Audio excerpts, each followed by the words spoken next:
that was weird. It just stopped recording mid-sentence. I checked. I'm not out of space. Now sometimes I do have issues with my phone getting so hot that it shuts down from overheating, because welcome to Phoenix. But yeah, I don't know. I must have bumped the screen or something.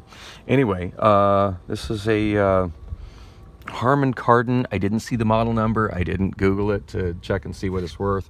But what really gets me on is, if you look, it looks kind of scuffed up. I don't know if my phone is even giving me enough of an image to see it. But after I looked closer, I realized the reason it looks kind of rough is the protective film.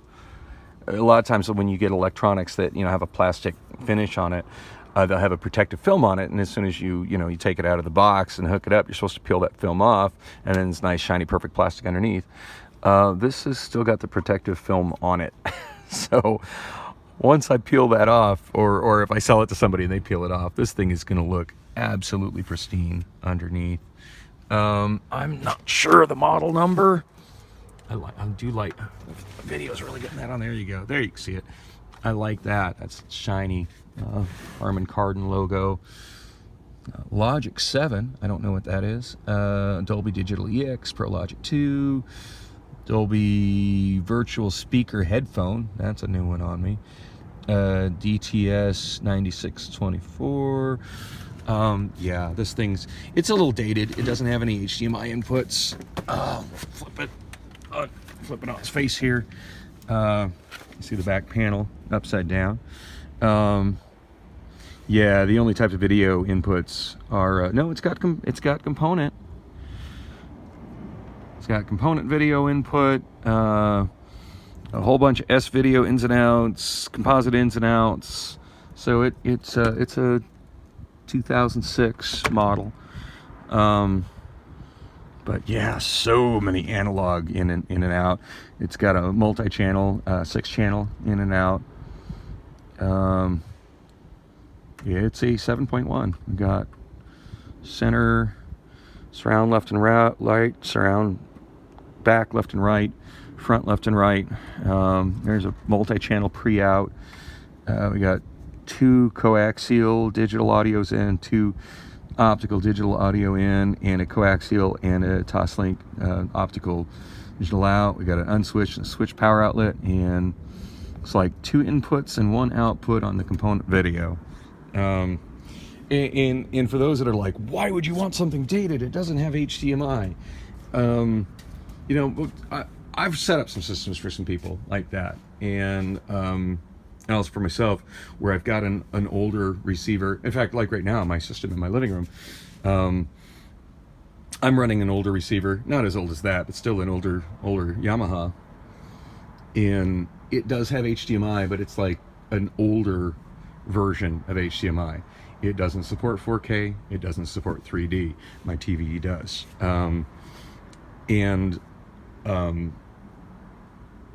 I just run a Toslink from the out of my, to optical Toslink digital audio from my receiver, from the output of my TV to my receiver, and I just run all my HDMIs directly to my TV. It's a fairly modern TV. It's about a 5-year-old Sony, and it's got plenty of HDMI inputs, and that works fabulous. It just does a straight pass through with a 5.1, and so yeah, it's not really necessary to have HDMI on your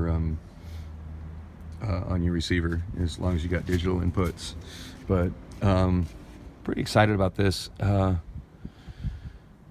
It doesn't have a phono input. That's a little disappointing. I'm seeing CD in, tape in out, video 3 in, video 2 in, DVD in. Yeah, it doesn't have a phono input. That's a wee bit disappointing. But it is what it is.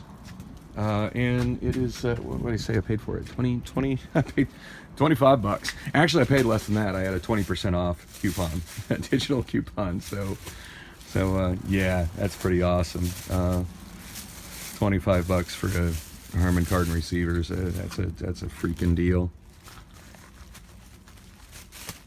I need to set the phone down because I need 2 hands here.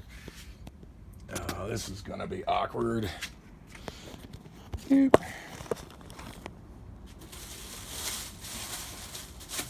swear these videos are going to get better at some point, or I'm going to get tired of doing them, one or the other. So these are the records I got. And some people are like, why are you buying this crap? Best to Skeeter Davis. To be honest, I've never really listened to that much of her, but I do love the song The End of the World. That's kind of a classic oldie in my book. And the gloss of this cover caught my eye. And then when I turned it around, I was like, ooh, Japanese. Or, well, honestly, I didn't even know immediately it was Japanese. At first, I thought it might be like a Taiwanese boot, but Victor Company of Japan. Like, this is legit. 1965. And I got really, really excited, and then I pulled it out of the jacket, and this thing, some light on it. I don't know if you can, I don't know how, oh yeah, I can see it. I step out in the sun, I can't really see my screen because it's so bright out, but it's, yeah, that's horribly abused. It's like vinyl core level abuse, but it's neat. It's got the Japanese label on it. I talked her down to $1 because of the condition of the record. So buy that for $1. Maybe if I do a little searching on Discogs, I can find a VG or a VG Plus record with a less than perfect cover. Maybe just maybe. These aren't great, but I've got a weakness for 10-inch records. Varsity label, Strauss concert. Yeah. Every now and then I get a wild hair to listen to some classical stuff. Radio Symphony Orchestra, Strauss concert. And this is, I couldn't tell you off the top of my head what year, but that's neat.